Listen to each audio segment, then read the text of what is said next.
Hello. We're going to sit down here for a little while.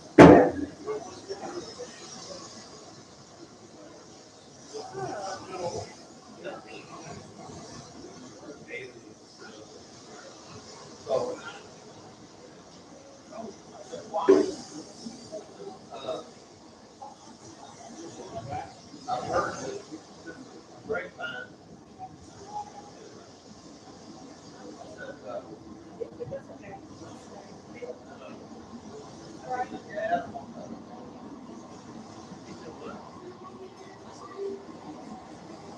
I didn't know. I wish you could call.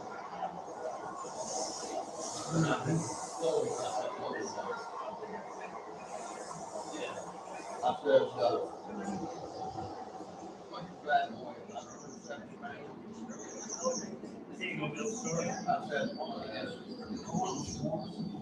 I said, I know how you know this, and I do very good. I said, that's a done deal, but I'm going to a good home. I said, yeah. Well, at least they got decent home. You know. What? Be careful. Don't sit up in the chair. Yeah.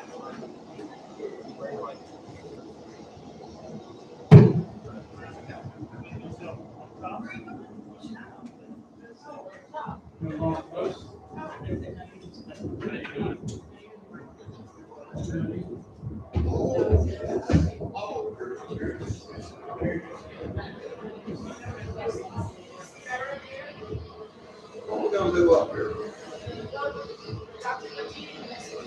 I'm fine.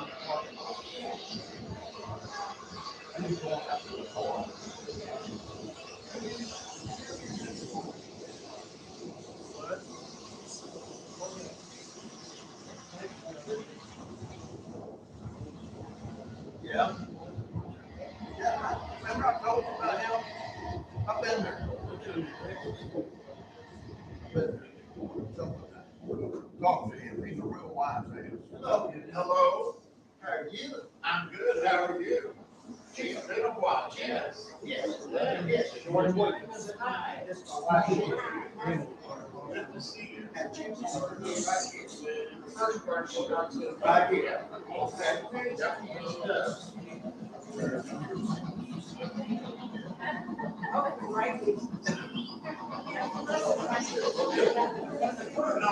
No, no, no, I shouldn't be.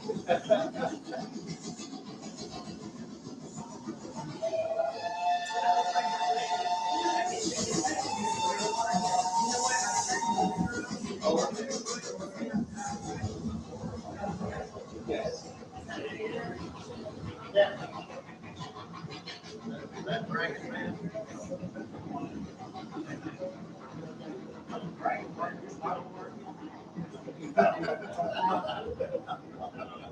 No problem with me.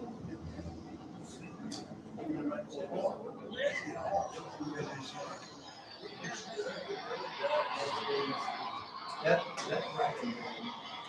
New York.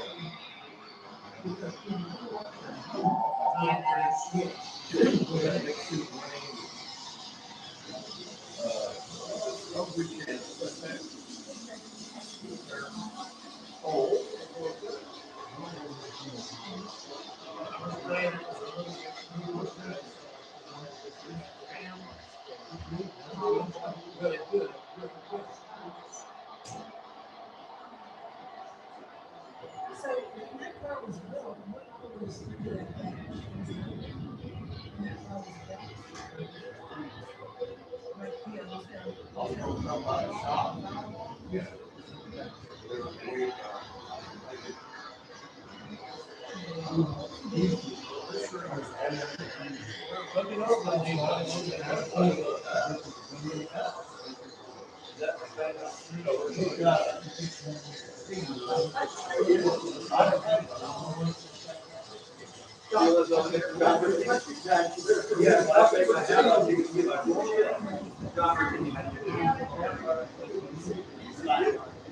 Glad you're here. I know you have a long drive. Well, that's a long drive. Not too bad on a Sunday. I wonder exactly.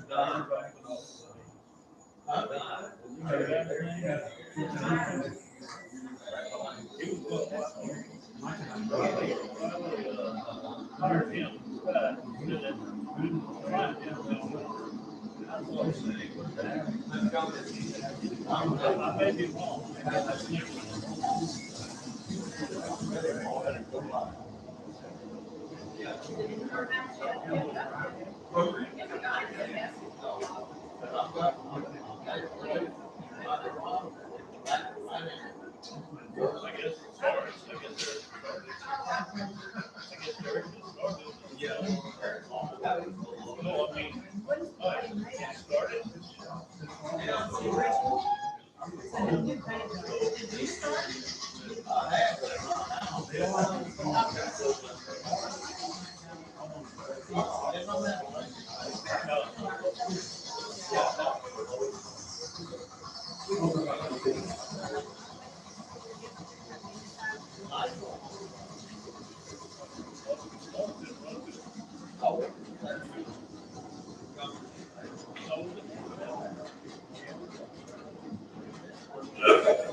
This is my wife, Sheila. Sheila.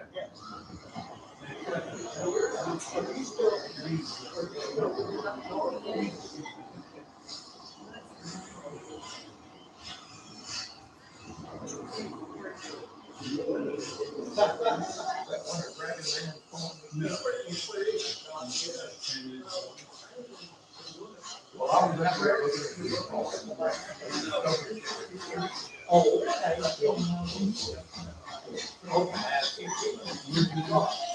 Your mom. I can see you in person. I'm going to How are you doing? You all right? We're gonna have a good time. Oh, they're having.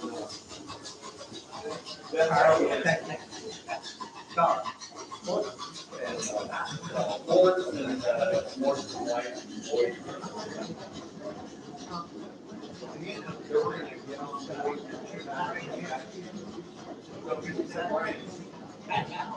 We're hoping to get okay, good. Quite a few, I think.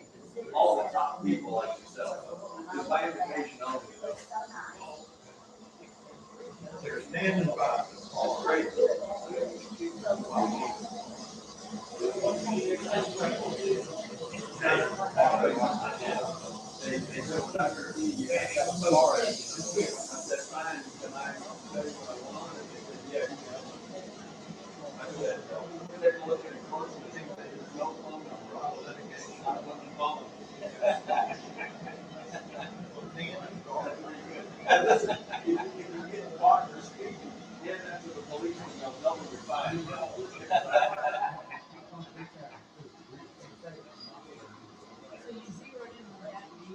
I did. You know, I thought it was very cool. Yeah, right. But they're always, they have to sit right next to the city attorney. Yeah, when they get up here. That's exactly right.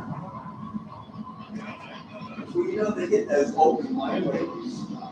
I tell you, it's nothing but anything better to do. I tried to I said, you know, they just really brag about everything. They got 3 minutes to do it. 6 minutes to go. They want to get something done right there. All of them. It's the same old videos. Week after week, the same 12 to 18 of them come up. And they're the gnarliest old women you've ever seen. So they, we have them turn their mics on to talk. And when I turn mine off, they all start to like lose it.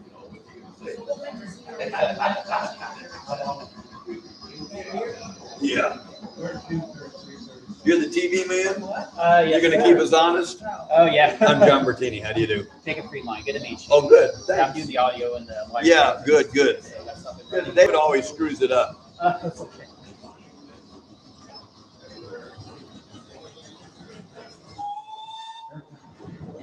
I should be on, actually. Okay, good. We'll let everybody do it. Let me know if I need to adjust it or anything. You know, anybody that has anything to do with the railroad is going to be late.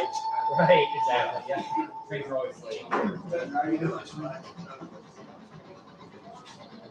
Good, you can see it on TV. Oh, that's good. Oh, that's good. Good to see you. That's good. Do I need to see it when I go back? Yeah, well, she knows how to do it. Yeah, we're live. What? We're live, yeah. Guy? Yeah. Tell her so she can watch it on TV. So, yeah. Yeah, take a free line. Yeah, so search Michael Freeline on YouTube. Just send it away. Yeah. LINE. Yeah, do Michael Freeline YouTube. Spencer's gonna send you the link to watch this live. You'll see that.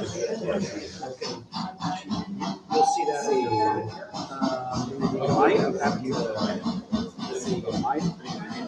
Oh, that's a different account. I guess sir. Try that one.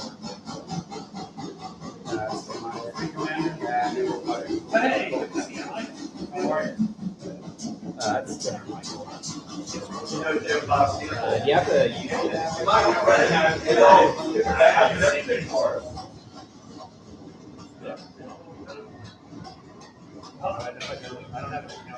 Oh, okay. Well, let me find his user ID on That's Derek and Spencer.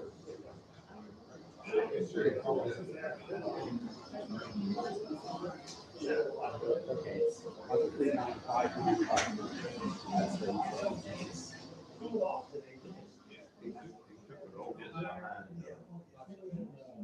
Yesterday or last night, almost didn't make it in Dallas. I was running in the second airplane. Oh, really?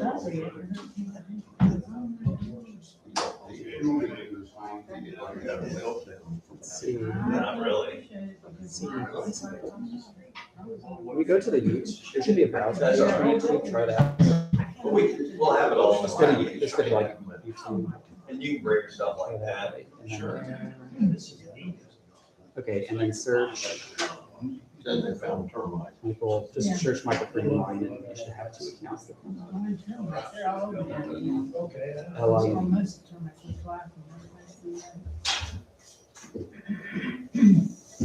Let's see, 59. There it is. Okay, perfect. Yeah, and that's a lot. Yeah. Everything keeps working. So you can send that page over. No, he's in Austin. There we go. Okay, perfect. Thank you. Thank you. Poor boy. Have you seen that? Okay. People can log on.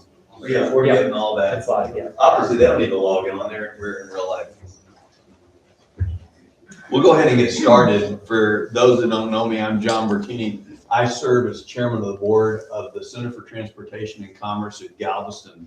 That's the official name of the organization that runs the Galveston Railroad Museum and operates the Shortline Railroad, the GRRM. We're required to be an FRA approved railroad because we go past 3 public crossings and regularly running the cars. And so we have to abide by rules because we are going to take the train out today as part of what we're going to do. We're hooked up via the internet to a variety of people that could not make it here today. one of which is Gloria, who's home not feeling well. So we want to make sure she gets an opportunity to see this. They have me scheduled to talk for 30 minutes, and I'm not going to do that. I just want to welcome everyone and talk about what we're going to do today in just a few words. I am not going to give a eulogy for Morris. That would be too hard for me to do. Putting this all together, David Robertson, our executive director, has been really instrumental, and you're going to really enjoy it when we go out to the car, get on board, and get a chance to take it out on the road for a little bit. Also, I thought it was really important in putting the car together. You see so many rail cars with people's names on it, and they say, well, who's that? I don't know. They get on. So I really wanted to have inside the car a plaque, bronze plaque, so that'll stay with the car to really give a capsule of who Morris was. And I called upon the longtime secretary of the board and a tremendous supporter and guide for the museum, Dr. Don Harper. And so when we get to the car and settle down, Don is going to be in charge of the unveiling, and we've asked Morris's son, Spencer and Eric, to cooperate with that. And also, Dr. Harper is going to talk about the scholarship that he has actually instituted in Morris's name at the Texas A&M University, its school down here in marine science. As an aside, Morris always let me know how much money he gave to the Texas A&M by virtue of the fact that his son's going there. And my undergraduate education was at Trinity University, but then I went to University of Texas for medical school. So to irritate me, the museum colors are Texas A&M maroon. And he bought for all the directors a shirt that he would like us to wear on a regular basis that was solid Texas A&M maroon. So that's the only maroon clothing that I own. I want to also thank, who's not here, is Mr. Patrick Henry, who is on our board and a longtime supporter of the museum and made possible he owns a creative promotions company, and a lot of the signage and the program we have today he put together and made a significant contribution, because we're going to have refreshments when we get on board our cars. Jeff Gilani and Chris Tate, who are in the real railroad part of what we do, have been instrumental in getting the car ready. So you'll see Morris's name emblazoned on the side. You'll see the car that we acquired from Amtrak several years ago, which is Amtrak certified, brought up to standards. And a longtime friend of the museum, Jim Bob Campbell, is here with us, and he assures me that if anything technically goes wrong with it today, he'd be the first to climb underneath and make sure we can have our trip. Mary Jo Nashke is with us, and she is the director of the marketing and promotions effort of the museum, and really kind of got the word out to folks about what we're doing today. I thought it was first an opportunity. I'm Roman Catholic, and it's Lent, and it's Sunday, and I've got a congregation, and I wanted to not pass up that opportunity to talk about something that I've felt ever since I got a call from Eric to tell me of his father's death, and that is the definition of grace. Grace is an undeserved gift from God. In Latin, it's gratia. It's the third word of the Hail Mary. Ave Maria, gratia plena. Hail Mary, full of grace. And, you know, I truly believe, and because that it's true, that God graces us in our life with gifts that we really don't deserve. And for me, it's Morris. And if you took a look at my life history and personality and Morris's life history and personality, aside from the fact we're BOI, not much alike, but we had the most rewarding and intense friendship that I can imagine and dearly miss. In fact, the week that he died, I was on my list of things to do was to call him about the proper timing of cleaning out the owl box that he had given me for my farm. And he was a real Renaissance man, and he had given that to me to put up at the farm because he has one in his yard. And I thought, well, you know, when do I clean this? And oh, I'll call Morris. And now I have to Google and YouTube what I used to be able to ask Morris about, and that I very much miss. So what I wanted to do is just bring together a bunch of people here and in TV land that had one thing in common, and that thing was Morris, so that we can spend some time together enjoying ourselves. I think there's going to be some tears flowing. Some will be mine, but that's good. There'll be a lot of laughter too, because he was that kind of guy. Now, why we named the car after Morris, I think, is two reasons. One is a sign of our appreciation for everything he did, because the museum, quite frankly, would not exist without Morris. When Ike hit, if I was standing where I am now, there'd be about another 8 feet of seawater over my head, and it would be there for about 18 hours. We have a watermark here in the museum, and it exceeds the watermarks of all hurricanes, including the 1900. So our museum was devastated. It took a lot of people, but the sine qua non, the person that we could not have done it without, was Morris. And so we can meet here because of him. And so in memory of him and appreciation of him, I wanted that car to be named after him. Not so much that it was a bar car, but maybe a little bit. And I think you'll see how nice a car, and I think it would that would be the kind of car you'd see Morris in.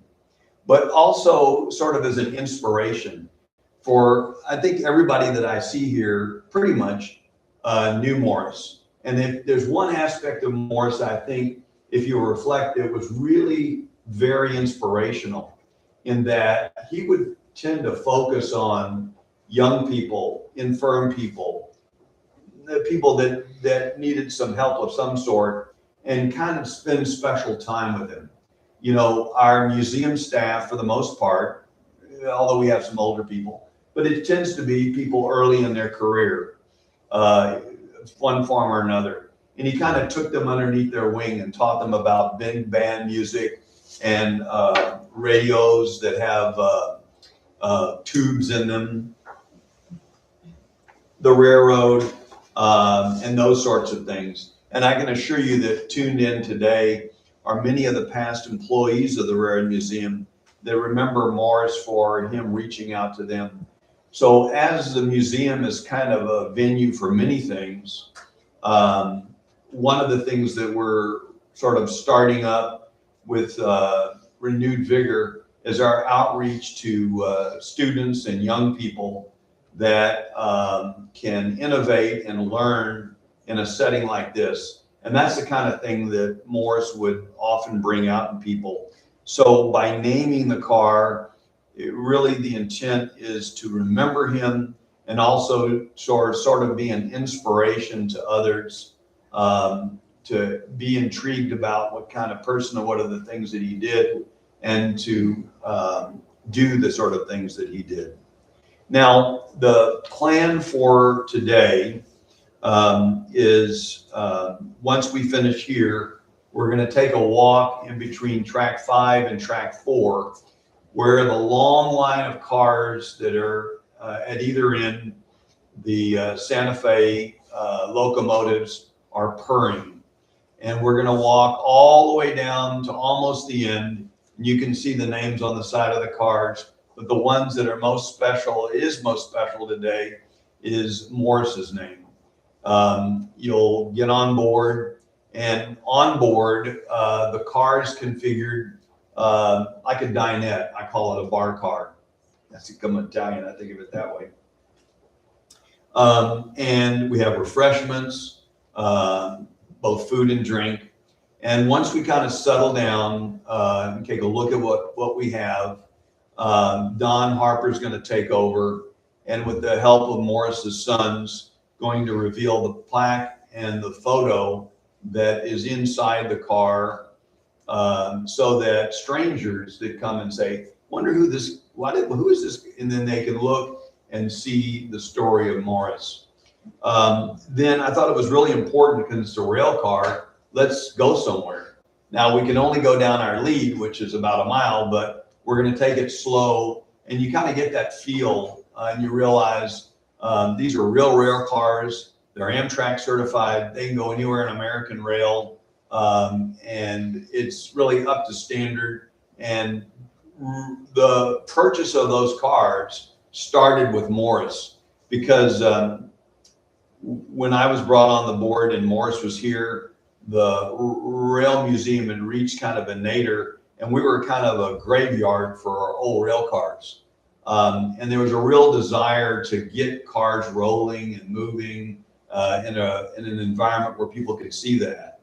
And Morris really worked very hard at getting those locomotives and getting the rail cars. And they're real. They're FRA, Amtrak certified cars that we can take on the road.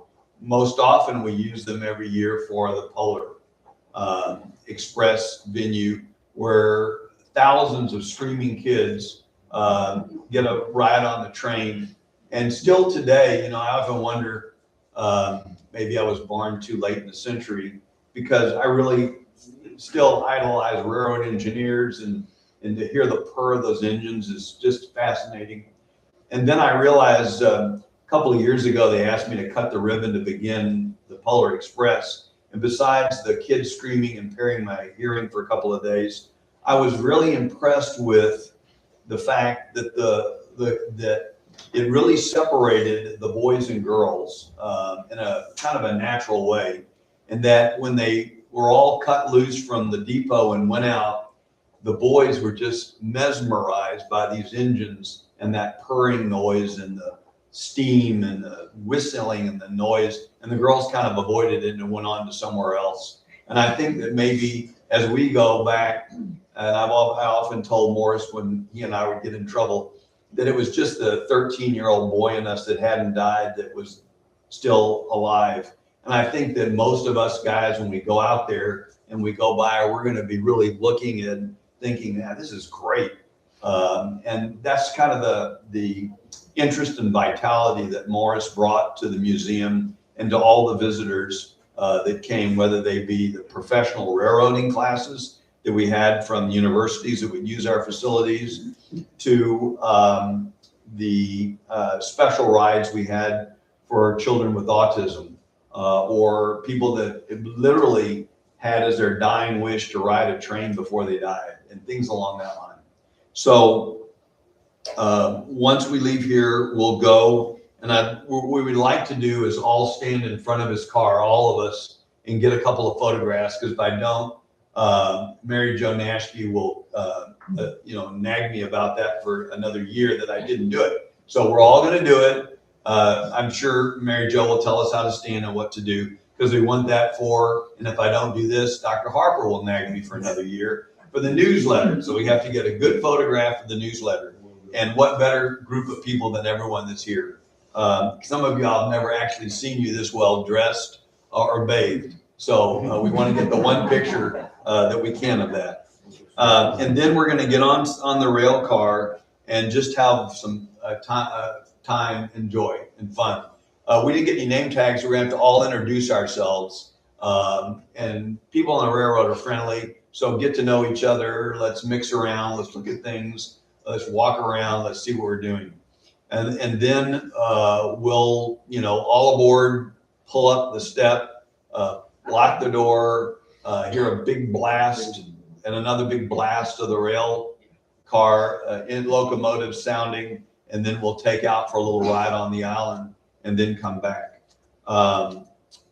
Dr. Harper will bid us all adieu.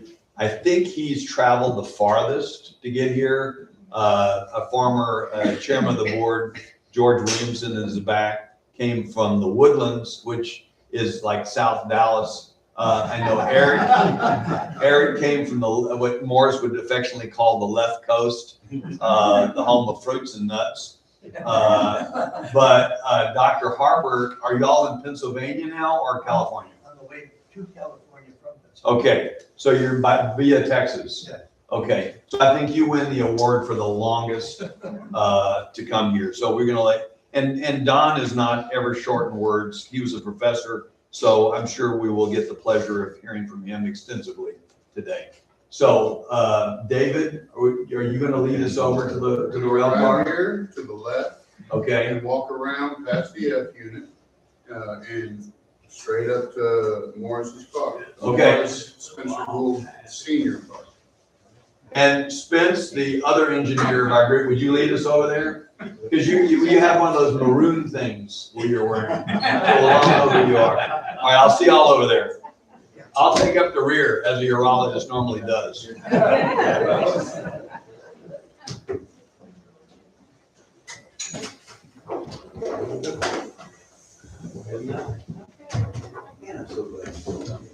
I didn't think you'd take that. Good.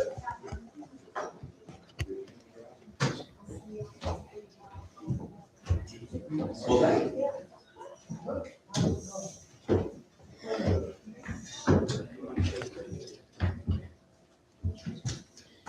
This is a gallery of pretty women. I'll go ahead. Hey, Ralph.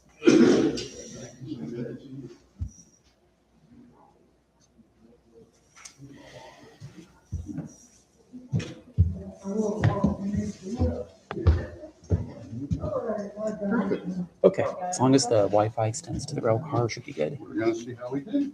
Go right out. That's all right. We got you because everything goes wrong, we know who to blame. Exactly, yeah, just me. We're gonna ride the train up there.